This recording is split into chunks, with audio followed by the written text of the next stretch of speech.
ସାଙ୍ଗମାନେ ଆଜିର ଦୁନିଆରେ ଲୋକମାନେ ଦିନ ରାତି ପରିଶ୍ରମ କରୁଛନ୍ତି, ପଇସା ଇନକମ୍ କରୁଛନ୍ତି, କିନ୍ତୁ ତଥାପି ମନରେ ଶାନ୍ତି ନାହିଁ। ଯେତିକି ରୋଜଗାର ହେଉଛି ସେତିକି ସଫିସିଏଣ୍ଟ ହେଉନି। ସମସ୍ତେ କେବଳ ଦୌଡ଼ୁଛନ୍ତି। ଏଇ ଭିଡ଼ିଓରେ ତୁମେ ଜାଣିବାକୁ ପାଇବ କି ଲୋକମାନେ ଟଙ୍କା ଥାଇକି ବି ଖୁସି କାହିଁକି ନୁହନ୍ତି। ଆଜିର ମଣିଷ ରୋବୋଟ ପରି କାହିଁକି ବଞ୍ଚୁଛି। ସୋସିଆଲ ମିଡ଼ିଆ କିପରି ମନର ଶାନ୍ତିକୁ ନଷ୍ଟ କରୁଛି। କମ୍ପାରିଜନ୍ କିପରି ଜୀବନକୁ ମେଣ୍ଟାଲି ଟାୟାର୍ଡ କରିଦେଉଛି। ସତ ଶାନ୍ତି କେଉଁଠି ମିଳେ? ଯଦି ତୁମେ ମଧ୍ୟ ଲାଇଫରେ ମେଣ୍ଟାଲି ଟାୟାର୍ଡ ଫିଲ୍ କରୁଛ ତାହେଲେ ଏଇ ଭିଡ଼ିଓ କେବଳ ତୁମ ପାଇଁ। ଯଦି ଭିଡ଼ିଓଟି ଭଲ ଲାଗେ ତେବେ ଲାଇକ୍ କରିବେ, ସେୟାର କରିବେ ଆଉ ସବସ୍କ୍ରାଇବ୍ ବି କରିବେ। ତେବେ ଚାଲନ୍ତୁ ଆଜିର ଏଇ ଭିଡ଼ିଓଟିକୁ ଷ୍ଟାର୍ଟ କରିବା। Show let's start the video. ସାଙ୍ଗମାନେ ଆଜିର ଦୁନିଆରେ ଗୋଟେ କଥା ପ୍ରାୟ ସମସ୍ତଙ୍କ ଜୀବନରେ କମନ୍ ହେଇଗଲାଣି।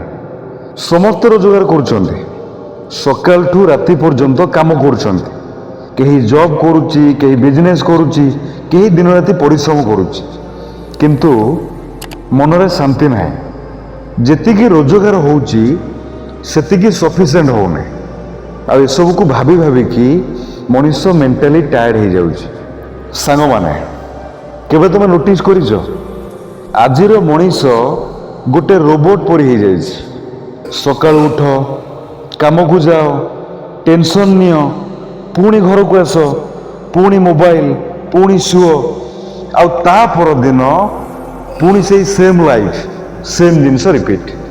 ଆଜିକାଲି ମଣିଷ ଭଲରେ ବଞ୍ଚିବା ଭୁଲିଗଲାଣି। ଏବେ ତ ମଣିଷ ବଞ୍ଚୁନି, କେବଳ ସର୍ଭାଇଭ୍ କରୁଛି। ସାଙ୍ଗମାନେ ଆଜିକାଲି ଲୋକମାନଙ୍କ ପାଖରେ ପଇସା ଆସୁଛି କିନ୍ତୁ ଶାନ୍ତି ଚାଲି ଯାଉଛି। କାହିଁକି ଜାଣନ୍ତି? କାରଣ ମଣିଷର ଆବଶ୍ୟକତା ଠାରୁ ଲୋଭ ବେଶୀ ବଢ଼ିଯାଇଛି। ଆଗରୁ ମଣିଷ ଅଳ୍ପରେ ଖୁସି ଥିଲା, ଅଳ୍ପରେ ସନ୍ତୁଷ୍ଟ ହେଉଥିଲା। ଛୋଟ ଘର ଥିଲା, କମ୍ ଟଙ୍କା ଥିଲା, କିନ୍ତୁ ମନରେ ଶାନ୍ତି ଥିଲା। ପରିବାର ସହ ବସିକି ହସୁଥିଲେ, ରାତିରେ ଶାନ୍ତିରେ ଶୋଉଥିଲେ। କିନ୍ତୁ ଆଜି ଲୋକମାନେ ବଡ଼ ବଡ଼ ଘର ଚାହୁଁଛନ୍ତି, ଲକ୍ଜରୀ ଲାଇଫ୍ ବଞ୍ଚିବା ପାଇଁ ଚାହୁଁଛନ୍ତି, ବ୍ରାଣ୍ଡ ଚାହୁଁଛନ୍ତି, ଷ୍ଟାଟସ୍ ଚାହୁଁଛନ୍ତି, ଆଉ ଏହି ରେସ୍ କେବେ ବି ଶେଷ ହେଉନି। ସାଙ୍ଗମାନେ ସବୁଠୁ ଡେଞ୍ଜରସ୍ କଥା କ'ଣ ଜାଣନ୍ତି? ଆଜିର ମଣିଷ ନିଜ ଲାଇଫକୁ ଏନ୍ଜୟ କରିବା ଭୁଲିଗଲାଣି। ସେ କେବଳ ଫ୍ୟୁଚର ପାଇଁ ଦୌଡ଼ୁଛି।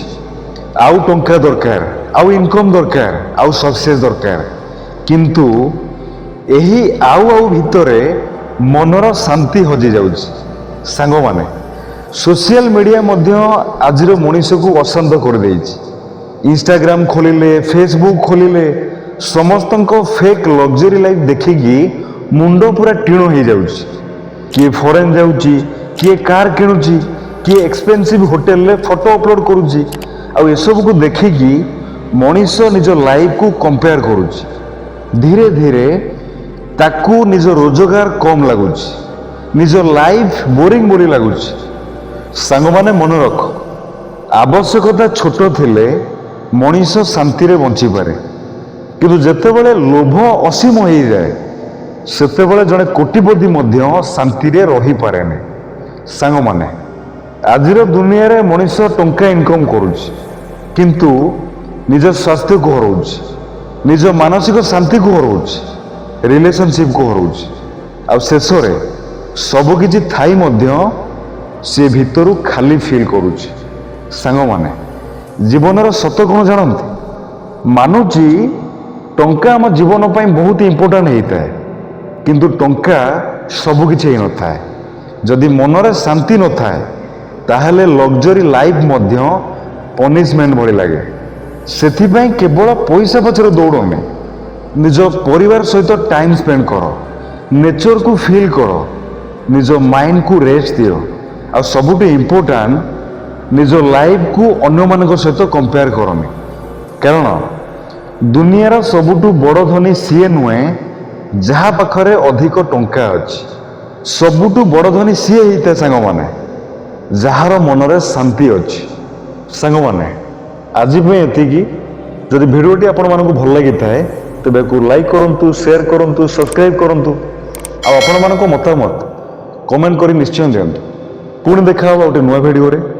ସେ ପର୍ଯ୍ୟନ୍ତ ମନେ ରଖିଥାନ୍ତୁ, ଧନ୍ୟବାଦ।